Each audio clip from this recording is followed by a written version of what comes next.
This poem, Mad Girl's Love Song, by the 20th century American poet Sylvia Plath, is an example of a villanelle. Now, a villanelle is a fixed form, and in keeping with many fixed form poems, it is characterized by a fairly rigid set of rules. A villanelle should consist, for example, of 19 lines, and these lines should be divided into 6 stanzas, as you see on the screen here. The first 5 of those stanzas, meanwhile, should consist of 3 lines each, while the final stanza should consist of 4 lines. On top of that, the first line of the poem, which you can see highlighted in orange here, should be repeated at the end of the second and fourth stanzas, and again in the penultimate line of the final stanza. The third line of the opening stanza, meanwhile, marked in green here, should likewise be repeated at the end of the third stanza, the fifth stanza, and indeed the final stanza of the poem. So the villanelle is very much a form that is distinguished by repetition. And repetition is something that is enacted in the poem through many of its formal elements. And so the repetition of its stanza structure is one such element. So it's a very repetitive form, but this is deployed very often to instigate a repetition, a sense of obsession in its content as well.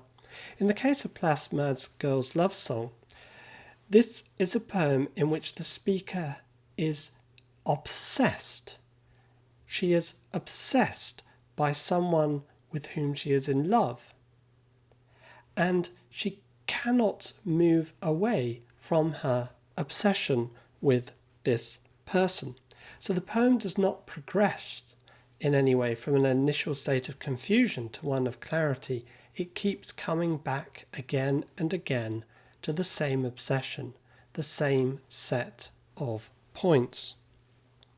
So how does the poem's division into stanzas in particular contribute to its effect and meaning? Well, I think there are many ways in which it does so. For one thing, it helps us see a number of the other repetitions at play in the formal elements of this poem. It helps us see, above all, that the speaker of this poem expresses herself in a very controlled, regular, and rule-bound manner. And this is one of the many intriguing qualities of this poem.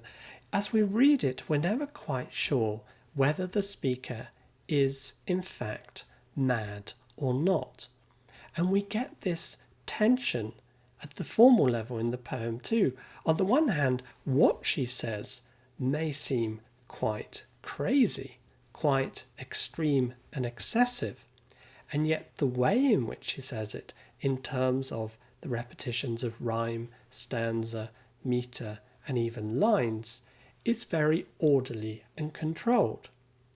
This tension then can perhaps enhance for us the sense of how mad she is. It brings out the craziness of what she says more excessively, but it also keeps us in doubt as to whether she is mad, rational, or whatever. So that's one sense in which I think the stanza form contributes to the meaning of this poem. But on the other hand, it also helps us see the repetitiveness of what she says. It helps us, for instance, see the rhyme scheme, which I've marked here. All the words in blue rhyme, and this means that the first line and the third line of each stanza rhyme not only with one another, but also with the first and third lines of every single stanza. including then the extra fourth line at the end of the final stanza. And then the second line of every stanza rhymes with each other as well. So we get just 2 rhymes running throughout this poem, and the stanza structure helps us to see this. It helps us to observe the very constrained, perhaps orderly, but also repetitive nature of the manner in which this speaker is expressing herself. Now, this helps emphasize the sense that what she is saying is not a progression. As I mentioned earlier, this is not a poem where the speaker starts off with a conundrum or a problem and, in the process of talking about it, comes to some kind of resolution. No, stanza structure helps us listen to the speaker, hear the speaker, almost as if she were a stuck record, where she keeps beginning again where she previously ended, and she temporarily ends where she previously begun. Her argument, her obsession is going around and around and around. It is going nowhere. So the stanza helps us give a sense of the rhythm of what she is saying. Not a line, not a progression, but something going around in circles. And this then affects the way in which we read the poem. Literally, we do not just move our eyes from left to right and from top to bottom, but we keep going back again. We know what to expect, and we look back and recall what we have already heard. Using this word heard is important because I think, as well as helping us see some of these qualities in what she's saying, the stanza form also helps us hear the musical qualities of what she is saying. And I think then that stanzas with their associations with music, in this case, help us sense in important ways the musical origins of the villanelle form in country dances. And this is important, I think, for 2 reasons. For one, it picks up on some notable imagery in the poem. If we look at the start of stanza 2, for example, we come across the line, "The stars go waltzing out in blue and red." Now, to waltz, of course, is a dance conducted to a rhythm of 3 beats. And the stanza form of this poem is, for the most part, of 3 lines. So we get a correlation between the idea of dancing to a waltz in the content of the poem, as it were, and the 3-line movement of the form of the poem. And waltzing, of course, is a dance that we often associate with something romantic, with something emotional, but nonetheless also orderly.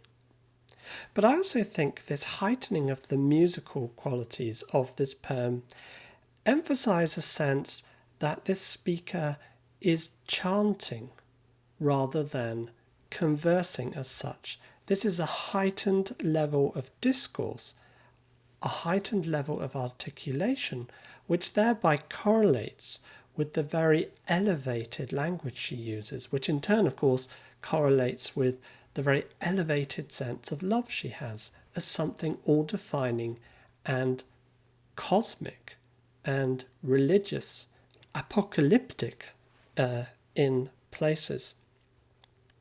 So in all these senses then, the stanzas are not something you can entirely detach from the rest of the poem, but you can see the way in which they're integrated with, either emphasizing or working against other elements in this poem.